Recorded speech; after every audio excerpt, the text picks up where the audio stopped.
Have you ever made a video and thought, dragging clips from different folders to my media pool is really annoying?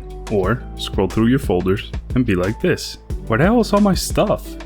Yeah, me too. When I started Davinci Resolve, I dragged my intro, music, green screens, or social media lower thirds, linked to a how-to at the top right, to my media pool via different folders. And it took me a long time to do. To resolve this, we can add power bins. Now, power bins are in effect a folder system that runs across all your projects. So when we save, for example, an intro in a power bin, we can use it in all existing and future projects. Incredibly useful for resources we use a lot, like those quick zooms and cinematic bars we made in last week's Weekly Wednesday. We can even add folders and subfolders, so we can add our media and organize it for ease of access. Before we head in, a quick thank you. We reached 100 subs last week and I still can't believe we hit it before the year 2020 ended, so thank you. Also, thank you to Cephalon Jizo, who gave me a shout out and I only realized it 5 hours later. Jizo is a Warframe YouTuber, he also streams on Twitch, it's very entertaining, he has great information on the game, he also plays different games by the way, not just Warframe, he also plays other stuff. He's all around fun to watch, super engaging with his chat. Uh-oh. What happened? What happened? Asney! Shit, I got this kind of thing that just tickles my balls. Yeah! This kind of thing There we that go. just tickles my balls. Alright. Alright. See that? See? That's how powerful my ass is.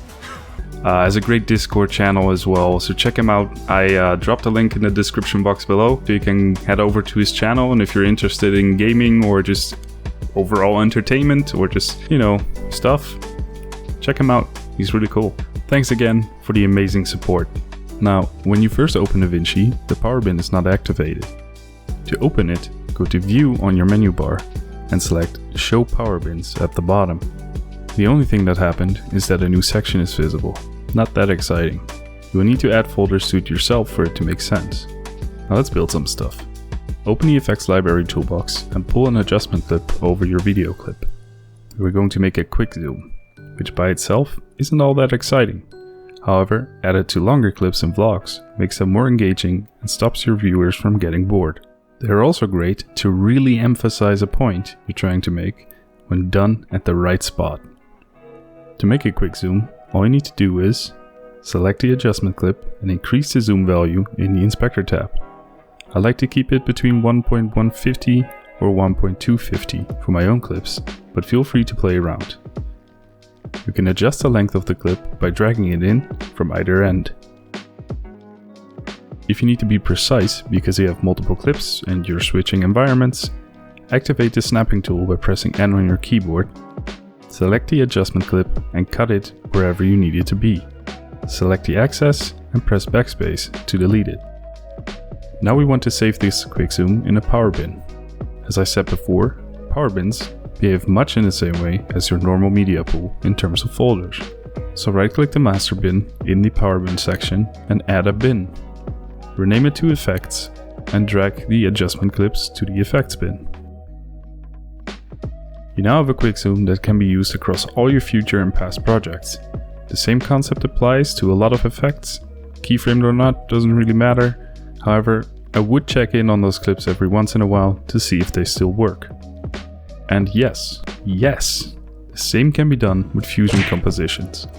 However, they are a lot more resource intensive depending on the complexity. With all of that said, I hope you're able to save some time with this Weekly Wednesdays. If it did help and you liked the video, drop a like and subscribe with notifications on so you get notified whenever next week's Weekly Wednesdays goes live. And obviously other videos as well. Now, because we hit the 100 subs mark, again, thank you, I also created a Discord channel. It's fairly empty right now, kind of still under construction, so don't expect too much. However, I would like to build it up to a place where we can have some good conversations, share some creativity, and give feedback on whatever we created. You'll find a link in the description box below. Again, thank you all for the amazing support, and I'll see you on the next video. Later!